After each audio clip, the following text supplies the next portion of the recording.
Hello ladies and gentlemen and movie lovers of all kind, and welcome back to the channel. As always, I am your host, Brett Murphy, and for today's video, it is going to be another Cinema Showdown. And it is going to be Army of the Dead versus the Dawn of the Dead 2004 remake. So, obviously, let me address the elephant in the room. Why am I comparing these two movies? Well, if you didn't know, both of these movies are zombie movies. And both of them just so happen to be directed by Zack Snyder.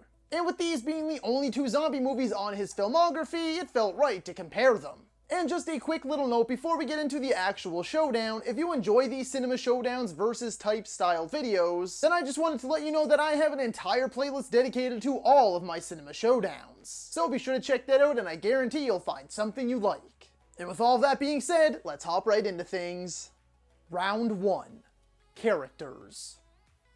Now I found that both of these movies actually took a very different approach to their main group of characters. Dawn of the Dead has just your regular, average, everyday people trying to survive the zombie apocalypse. Meanwhile, Army of the Dead follows a group of mostly former mercenaries who choose to go into this quarantine zone full of zombies. And that is why, in my opinion, this leads to Dawn of the Dead having the far more down-to-earth and relatable characters. I find these characters display far more emotion, and it really does feel like we spend a lot more time getting to know them. And they're all from various walks of life. Of course, you have the police officer, you have the salesman, the redneck power-hungry security guard, the lovebirds. Actually, there's two groups of lovebirds, technically. They all come from different walks of life, and because of this situation, they are forced together. Now, with that being said, I do find Army of the Dead's characters to be far more eccentric and flamboyant, which actually often leads to them being far more entertaining. I mean, it's a group of badasses. They're all honestly just having fun, goofing around, and laughing. But I don't really feel like any of them have any sort of real character arc. And you never even really learn enough about them to care about any of them. The majority of their deaths feel meaningless and hollow. And the fact that they put themselves into this position doesn't really help their case. Most of them aren't really necessarily good people, and they're all acting out of their own greed and self-interest. It all just sort of comes off like a great big joke to them, and they all just want their money. And that is where the downfall of these characters hits. So once again, I do find Dawn of the Dead's characters to be far more down-to-earth and relatable.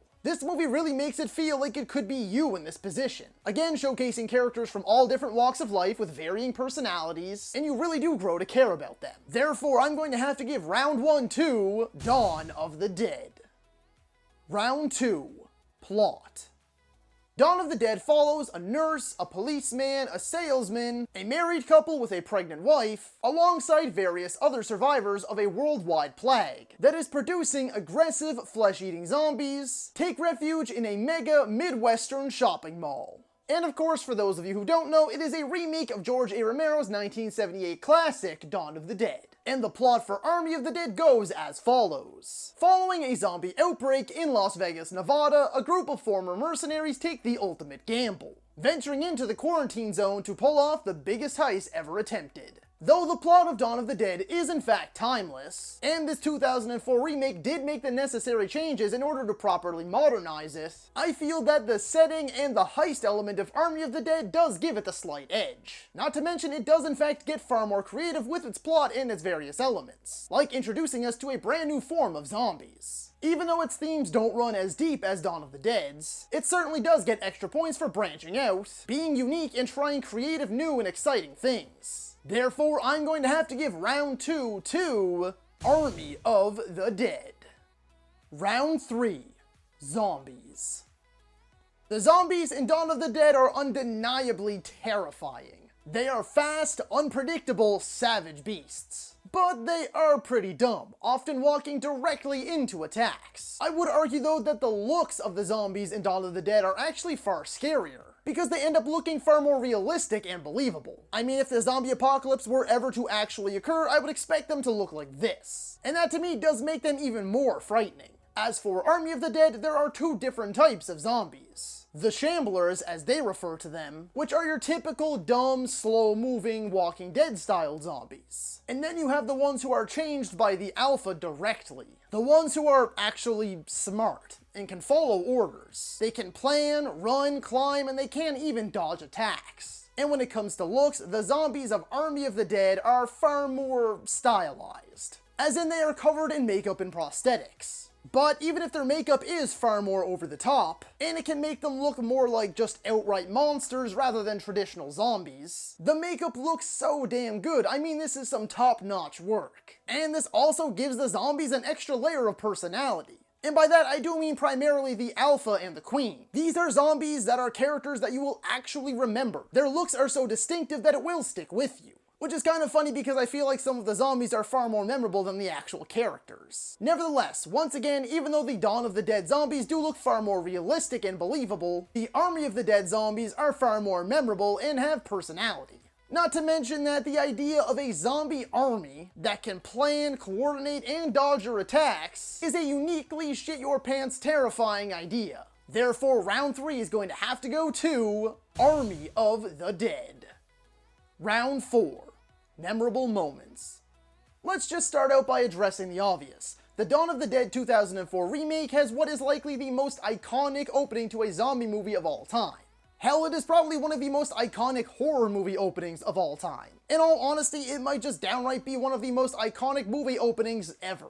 On top of that, despite Dawn's only hour and 40-minute runtime, it manages to be jam-packed with memorable moments. I mean, again, aside from the opening, you have the utterly disturbing zombie baby sequence, the incredibly dramatic final getaway act, and the end credit scene, just to name a few. Because there are much more. I mean, even just that little montage with the upbeat sort of Michael Bublé sounding Down with the Sickness rendition that shows them kind of just living in the mall, again, is insanely memorable. Although Army of the Dead was in fact far more creative with its plot, and tried to go so much bigger than Dawn. And while it did in fact deliver on that, it still somehow ended up delivering on almost no notably memorable moments at all, despite its massive advantage in uniqueness, over-the-topness, and creativity. Not to mention, I do gotta say, I feel we were pretty catfished by certain elements of Army of the Dead. They teased a bunch of stuff that could have been super cool and very interesting, but then sort of just forget that they ever even mentioned it.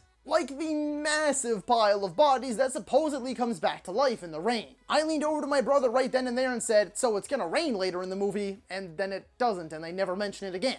Or the zombie tiger, which is undeniably cool and all, but only has one scene where it actually does anything. Or the giant cool chainsaw that we saw in action in the opening montage, that was constantly referenced to throughout the entire movie, which was then used to cut open a wall. Or wait a second, is that a robot zombie? Why are his eyes blue? Or maybe even an interesting time loop sci-fi subplot. It just feels like there's so much build-up with so little payoff. Although talking about that opening montage credit sequence once again, that is probably my favorite part of the movie because it's really the only memorable element. So yeah, despite Army of the Dead's massive advantage in uniqueness and runtime, Dawn of the Dead just so happens to be absolutely packed to the tippy top with memorable moments. Therefore, round 4 is going to have to go to Dawn of the Dead. Final round. Who will have the greater legacy? Look, I'm just going right forward with this round. Although it's tough to judge just yet how much of a legacy Army of the Dead will have, based on the reviews and my own personal opinion, aside from its unique and creative setting and plot, Army of the Dead ended up being nearly completely forgettable. However, the same cannot be said for the Dawn of the Dead 2004 remake. An iconic story adapted for modern times by a first-time movie director, with a relatively unknown cast had every right to be completely awful. But it somehow ended up making the necessary changes, plot-wise, in order to modernize its story and main themes to fit the world of 2004. Alongside giving us a cast of relatable characters, countless memorable moments, and a thrill ride unlike any other zombie movie out there. It feels gritty, realistic, and utterly terrifying in all the right ways. Oh, and not to mention, that is exactly why it is my favorite zombie movie of all time. Sorry, Army of the Dead, but it appears that bigger is not better. Bigger runtime, bigger budget, bigger ideas, but no payoff. And so, therefore, the 5th and final round and the crown is going to go to Dawn of the Dead. So that is all for today's video, folks. Be sure to let me know down in the comments if you agree or disagree with my winner. And feel free to let me know down in the comments below what Cinema Showdown you'd like to see next. If you enjoyed that video, be sure to hit that thumbs up button. And if you'd like to see more content, consider subscribing to my channel and ringing that little bell icon. That way you can be notified about all of my latest uploads. And as always, stay safe, thank you so much for watching, And that's a wrap. Hey you, yeah you, if you made it this far, just know I appreciate you, and while you're here, consider hitting that subscribe button.